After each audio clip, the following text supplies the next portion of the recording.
There is a curious thing about the human heart. It often thinks it must earn its place in the story, as though God's gaze were fixed upon a cosmic scoreboard. We imagine that our worth depends on the number of prayers said, deeds done, or temptations resisted, and that until we have reached some mystical quota, heaven's door remains shut to us. But the truth is far older and far deeper than that. Long before your first breath was drawn, you were already written into the pages of a far greater story, not as an accident, not as a background figure, but as one chosen, called by name, by the author himself. The plan is not the sort that can be bought or bartered for. It is the kind that is rooted in the nature of God, flowing from his goodness like light from the sun. A sun does not decide one morning to shine. It shines because it cannot do otherwise. In the same way, God's calling over your life is not based on your success or failure. It is his nature to love, to redeem, to make something glorious from the dust. To doubt this is to doubt the very character of the one who formed you. Now, the trouble with knowing we are chosen is that it demands we live like it, and this is where fear often takes hold. For to be chosen is to be sent, and to be sent is to be placed in situations far beyond our strength. You may be called to forgive when you would rather hold a grudge, to speak truth when silence would be safer, to walk into the storm when all instincts scream for shelter. But that is precisely why the one who calls you has also promised to be with you. He is no distant ruler hurling orders from a throne. He is the companion who walks beside you, carrying the heavier end of the burden. There is a strange irony in the life of faith. The very moments we feel least prepared are often the ones for which we were most perfectly chosen. Consider the small shepherd who faced a giant, the fisherman who spoke to kings, the young woman whose yes brought the Savior into the world. None of them possessed the strength for the task. But the power was never meant to be theirs.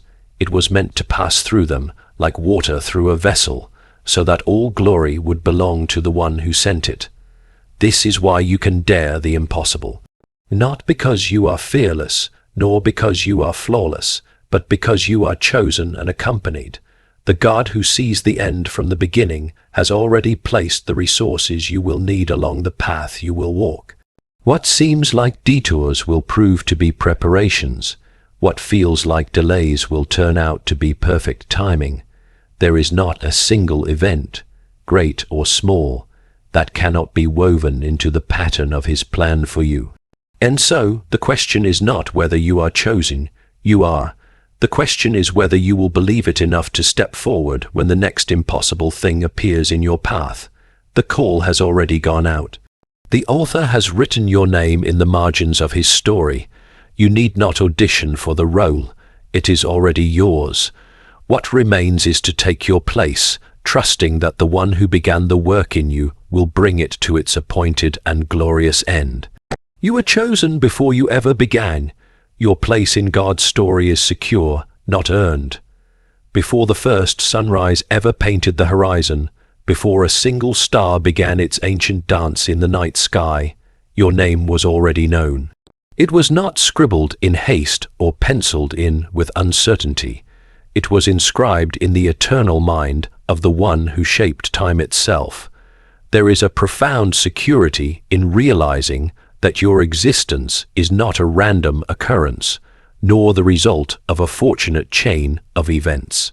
You were chosen not as a product of your achievements or failures, but out of the overflow of divine intention. The very act of your creation was an act of love, a deliberate decision to weave you into the great tapestry of a story much larger than you can now imagine. And yet, this truth is one many resist, because it confronts the pride of self-reliance. To know you are chosen before you have done anything to deserve, it is to admit that worth is a gift, not a wage. In a world obsessed with proving oneself, this can feel almost scandalous. People strive endlessly to earn titles, positions, and approval, but here is a calling that predates your striving entirely. It is not a reward for good behavior. It is the foundation from which all your actions can flow. This truth dismantles the fear that you are one mistake away from losing your place. If the choice was made before your beginning, it cannot be undone by your stumbling along the way. You are not holding on to God by the fragile thread of your own strength. He is holding on to you with hands that do not falter. Knowing this changes the way you see your life. Every chapter, even the messy ones, has meaning because they are all written within the same chosen story. Your identity is not defined by the storms you face or the valleys you walk through. Those moments are part of the shaping process, not the defining verdict. In the eyes of the world, worth can be taken away in an instant, by failure, by loss, by another's opinion. But in the eyes of the one who chose you, worth is not up for debate. It was settled before the foundations of the earth. This means that no circumstance, no rejection, no season of obscurity can erase what has already been declared over your life. It also means that you can rest from the exhausting work of trying to qualify for God's love. You are not on probation. You are in the place of a child whose father has already welcomed them home. This is the kind of security that allows you to live boldly because you are no longer acting out of fear of being cast aside. Instead, you move forward from a place of belonging, knowing that the author has already chosen your part in the narrative. And when that realization begins to sink in, it will not produce passivity but courage, because you understand that your calling is anchored in something unshakable. The storms may come, the critics may speak, the doubts may whisper, but none of these have the power to unwrite what has been written. You were chosen before the first moment of your life, and that choice was not made lightly. It was made with the full knowledge of who you are, who you would become, and what role you would play in the unfolding of God's great plan. Through you being chosen means being sent, often into challenges beyond your own strength. To be chosen is not to be placed on a pedestal for the sake of admiration. It is to be sent out into the world with a purpose that often defies comfort. The call is rarely to remain where it is safe and familiar. It is instead a summons into places where your own strength will prove insufficient. There is an unsettling truth hidden in this reality. The moment you embrace that you are chosen, you also embrace the fact that you will be called to face trials that reveal your dependence on the one who sent you. This is why the life of those who are chosen is often marked not by ease, but by moments that demand courage. It is in these spaces that the soul learns to lean, not on its own understanding, but on the hand that guides it through darkness. The history of God's people is woven with such stories. Ordinary individuals pulled from their routines and thrust into battles, journeys, and missions for which they felt utterly unprepared. There is a paradox at work here. Being chosen does not mean you are equipped in advance with every tool you will need.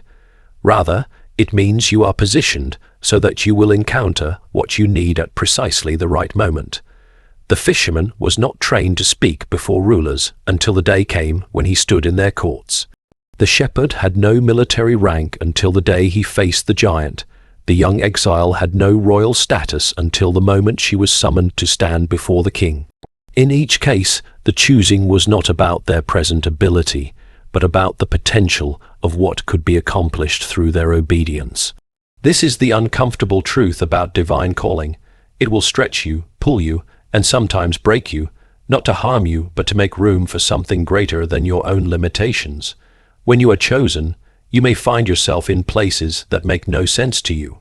You might be tasked with forgiving someone who has deeply wounded you.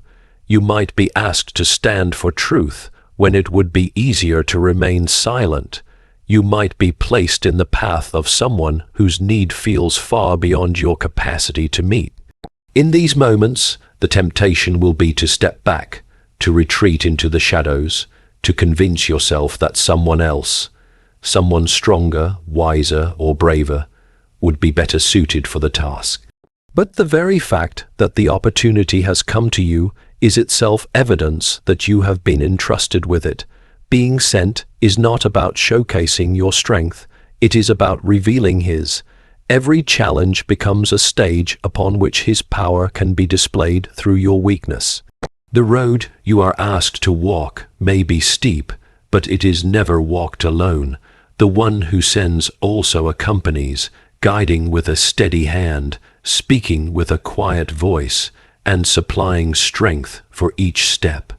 Sometimes the supply will come in the form of peace that steadies you when fear is loud. Sometimes it will come as a sudden burst of courage when the task seems overwhelming. Sometimes it will come through others placed in your path to help carry the load. To be chosen, then, is to live in the tension between your own insufficiency and His boundless sufficiency. It is to step forward in obedience even when every natural instinct tells you to turn back, trusting that the power that sends you is the same power that will see you through the impossible becomes possible when God's power flows through your obedience. The word impossible has a way of settling into the human mind like an immovable stone, convincing us that certain things are forever beyond reach. Yet, in the economy of God's kingdom, the impossible is not a wall, but a doorway, one that can only be passed through by those willing to trust in more than their own strength. When you are chosen, you are called into situations where your natural resources will fall short, and this is not a flaw in the plan but the very design of it. The task is meant to stretch you beyond self-reliance so that you become a vessel for a power far greater than your own. This is where the mystery of faith unfolds. The God who chooses you also equips you, not by making you capable of everything in yourself, but by flowing through you in ways you could never manufacture. There is a quiet miracle in obedience that cannot be explained by logic alone. A single act of trust can shift the course of a life, open doors that had been locked for years, or bring light into places long darkened. But such acts rarely appear grand in the moment. They may look like speaking a single word of encouragement, taking a small first step into a calling, or standing your ground when giving up would be easier. The impossible is rarely conquered in one dramatic leap. It is often dismantled piece by piece through steady faithfulness. The shepherd boy's stone striking the giant was the visible moment of victory, but the courage that made it possible had been forged in hidden places, in fields where he had faced smaller battles when no one was watching. In the same way, the impossible in your life will begin to shift not when you see the whole path, but when you take the first step laid before you. What often holds people back from attempting the impossible is the fear of failure. But in God's plan, failure is not the end. It is a tool of refinement.